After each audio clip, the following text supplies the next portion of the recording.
ñu ñëw ak yéen ci seen émission l'édition du soir di ci daral aljuma bu jot Paasan Seck Paasan ñoo ngi la nuyu. bismillahi rahmaani rahim. asalaamaaleykum rahmatullah taala wa barakaatuhu.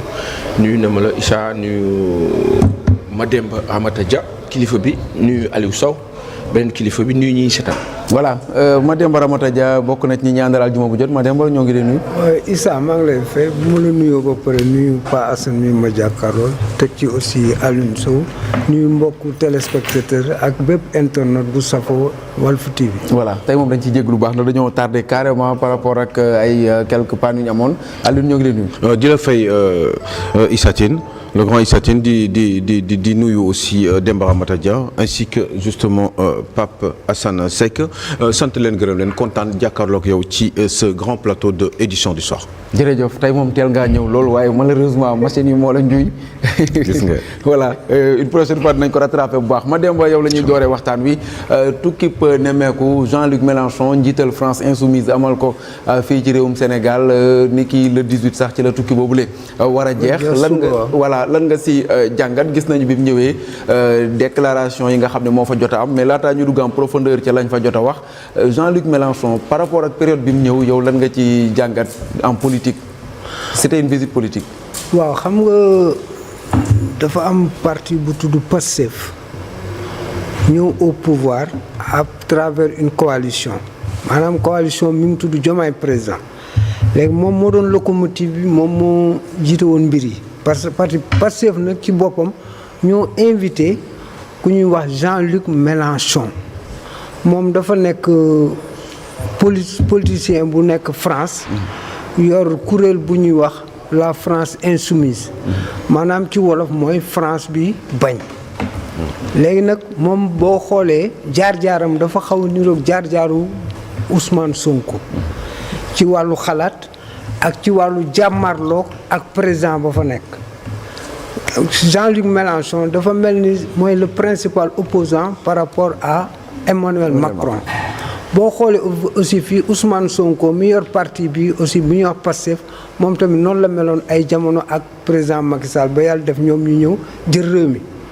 léegi nag relation yooyu dafa ko bëgg a gën a dëgëral renforcer relation entre parti ak parti ci loolu la ñuy invité Jean-Luc Mélenchon mu ñëw fii ñu ànd di doxal ensuite dem nañ def seen benn conférence de presse xam naa loolu dinañ ci ñëwaat bon en tout cas relation la daal entre parti ak parti. boo ñëw oui mais ci période bi mu ñëw après la présidentielle président demagu fa ak yooyu noonu amul leen lu muy wane par rapport ak un message bu ñu war a donner à Emmanuel Macron wala pour yow du annonce rupture. bu dee mën boo ko résumer dans le cadre d'un parti ak parti rek du doy waat mais boo xoolee day mel ni. au même moment aussi Diomaye mi ngi entamé beneen diplomatie day mel daal diplomatie parallèle lay def par rapport aux orientations du parti donc mën na indi xel jeexi jaaxa ci wàllu côté France ku mel ni président Macron bu sañoon lépp lu ñuy def avant opposant di ñëw fi moom mu ñëw fi wala keneen ku mel ni moom ñëw fi wala ñoom ñu dem foofu. voilà Aliou Sow ci côté boobu déjà mi ngi koy wax Ousmane Sonko def na même différence bi que ni parti Pastef moo invité Jean-Luc Mélenchon moom da koy recevoir en tant que président de parti mais pas en tant que premier ministre mais malgré cette différence bi nga xam ne def na ko est-ce que du un message wala lu muy mën a jouer dans la diplomatie par rapport ak Emmanuel Macron. c'est vrai que c'est le Pastef qui a invité donc le patron de ce parti politique qui est justement les Insoumis dëgg la mais yàlla dafa def ni kii doon patron wu Pastef mooy premier ministre Sénégal donc kuy premier ministre Sénégal yow aussi da ngay yow yaay conduire la politique de la nation sous l'impulsion donc du président de la République. Il se trouve que effectivement comme ni mu ko confirmé moom Ousmane Sonko patron du PASTEF que ni ci turu partem la invité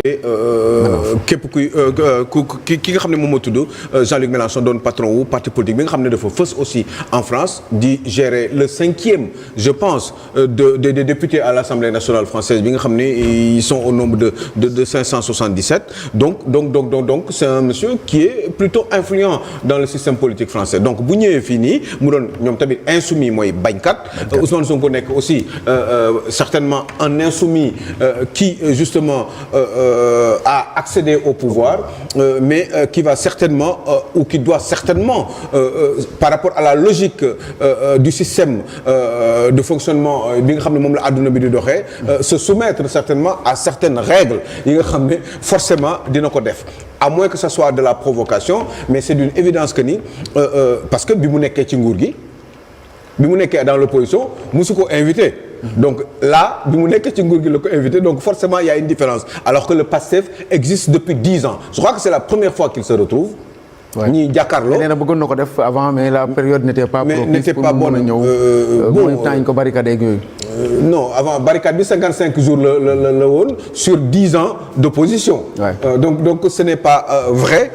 pour dire pour parler directement que ni c'est en réalité loolu Ousmane Sonko wax du dëgg lii dëgg mooy bu dee 55 jours lañ ko barricadé avant 55 jours yooyu il s'est passé justement 9 ans et certainement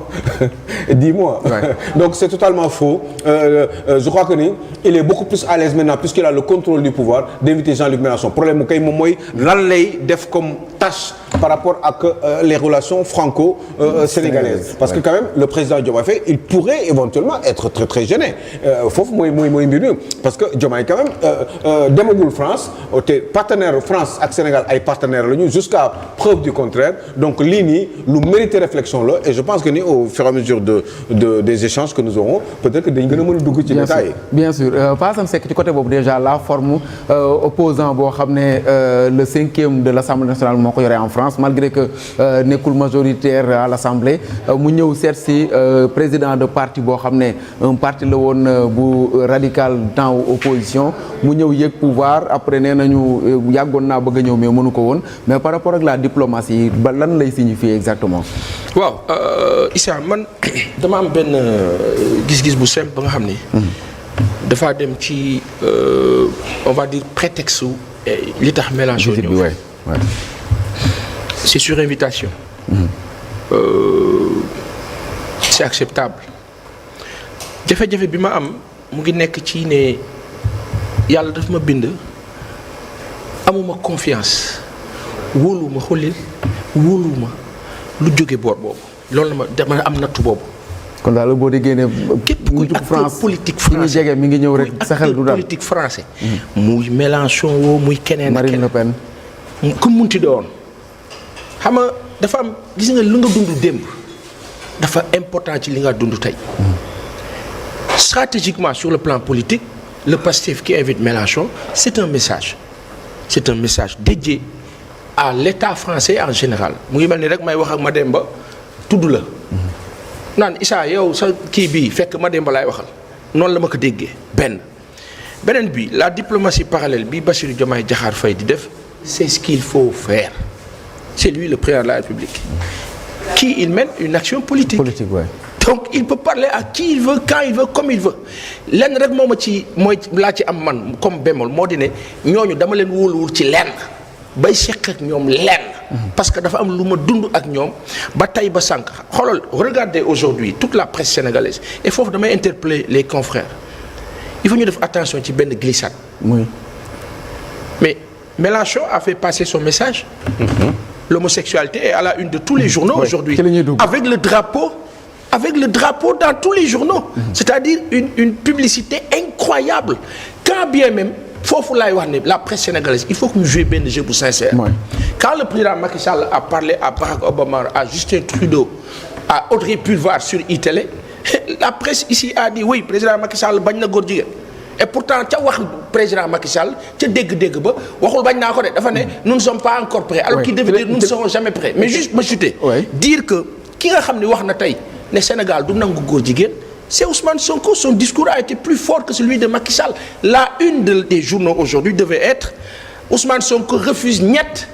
l'homosexualité. C'était ça. Malheureusement nag débat bi dugal nañu ci. Et c'est à cause de ces gens-là yi nga xam ni lu tax si ñoom man wóoluwuma ko. Bien sûr wóoluwu leen déjà. parce que Issa la gauche française Mélenchon en fait partie et ce sont eux qui ont promis l'homosexualité. Et il a proposé même une loi la wax pour que ñu voté ko à l'Assemblée nationale bu France nee na moom moo ko fa njëkk a proposé par rapport ak li nga fa jot a dégg relation